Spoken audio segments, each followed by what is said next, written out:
Hook 0 to 15s. Somewhere right now, someone is bragging about how little they slept. They're not complaining.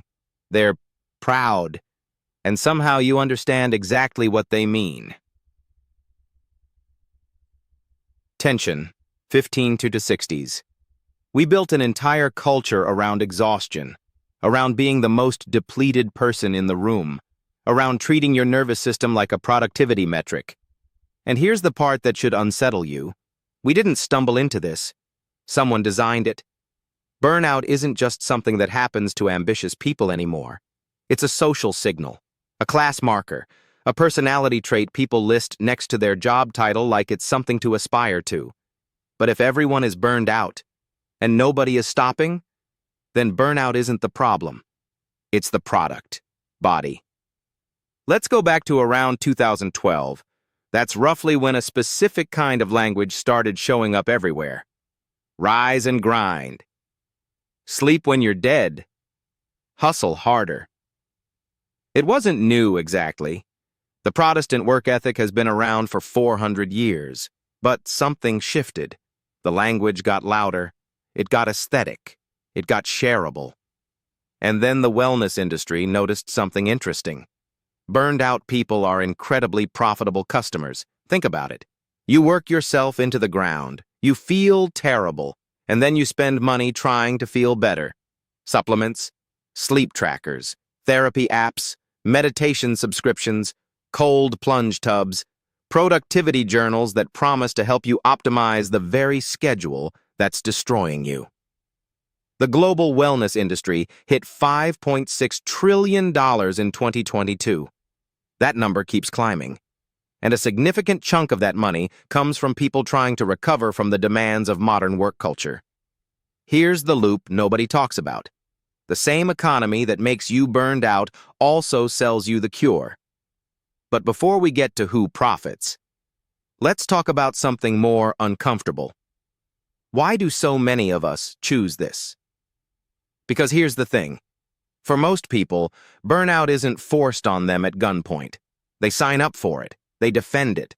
They get genuinely offended when someone suggests they slow down. Why? In the 1990s, a psychologist named Arlie Hochschild wrote about what she called the overworked American. She noticed that some workers actually preferred the office to home, not because they hated their families, but because work gave them something measurable. A scoreboard. A sense of competence that felt harder to find in the rest of life. Fast forward 30 years. The scoreboard is now public. It's on LinkedIn. It's in your email timestamps. It's in the Slack messages you send at 11 p.m. that you leave unread until morning just so people can see them. Burnout became legible. And in a world that rewards legible achievement, exhaustion became proof of commitment. Psychologists call this status signaling through suffering.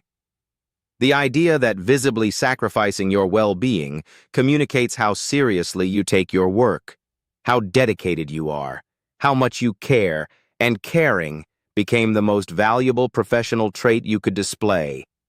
But here's where it gets darker.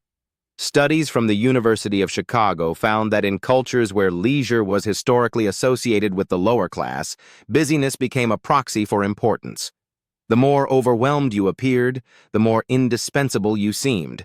So busyness stopped being a complaint. It became a resume line. Now, who actually profits from this? Level 1. Employers. An employee who defines their worth through their output is an employer's dream. They don't ask for raises because they're afraid to seem uncommitted. They don't set limits because limits feel like weakness. They measure their value in hours, not outcomes, and that makes them very, very easy to underpay. Level 2. The productivity industry. Apps, courses, coaches, books, conferences. There is an entire ecosystem built around the promise of helping you do more. Not less. More. The implicit message is always, if you just had the right system, you could sustain this pace indefinitely. The unsustainability of the pace is never questioned, only your ability to endure it. Level 3, and this one is subtle. Social media platforms. Because burnout content performs. Exhausted confessions get engagement. I haven't taken a day off in 3 months, goes viral. The algorithm doesn't care whether what it's amplifying is healthy. It cares whether it generates emotion. And burnout generates a lot of emotion. So the system feeds itself. You get burned out. You post about it. It gets amplified. Someone else sees it and normalizes their own burnout. And the culture tightens its grip.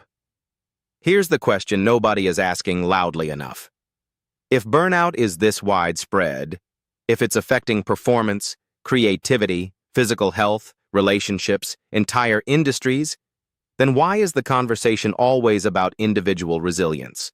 Why is the solution always meditate more, sleep better, set better limits, take a vacation? Why is it never, this system is structurally broken and the people running it benefit from you believing the problem is yours to fix? I want to give you a specific example. In 2021, the World Health Organization officially classified burnout as an occupational phenomenon, not a personal failure. An occupational phenomenon, meaning the workplace causes it. The workplace is responsible for addressing it. And yet, the primary response from corporations was wellness benefits, gym memberships, mental health days, mindfulness workshops led by consultants who charge $400 an hour. The architecture of the work culture that created the burnout? Untouched. Because fixing the architecture would mean reducing output expectations, hiring more people, paying for actual recovery time, measuring productivity differently. And that costs money. So instead, they gave you a meditation app and called it Care. Climax. Here is the central psychological trap. Burnout has been successfully reframed as a personal identity crisis when it is actually a collective systems failure. And as long as you believe your burnout is about you, your resilience, your habits, your mindset, you will keep buying solutions that leave the system completely intact. This is not an accident. The moment you externalize the cause, you become a problem to be managed. The moment you internalize it, you become a customer. The people who profit from burnout culture need you to believe two contradictory things simultaneously. One, that burning out means you care deeply about your work. And two, that not being able to sustain it means you need to do more work on yourself. Both beliefs keep you spending. Both beliefs keep you producing.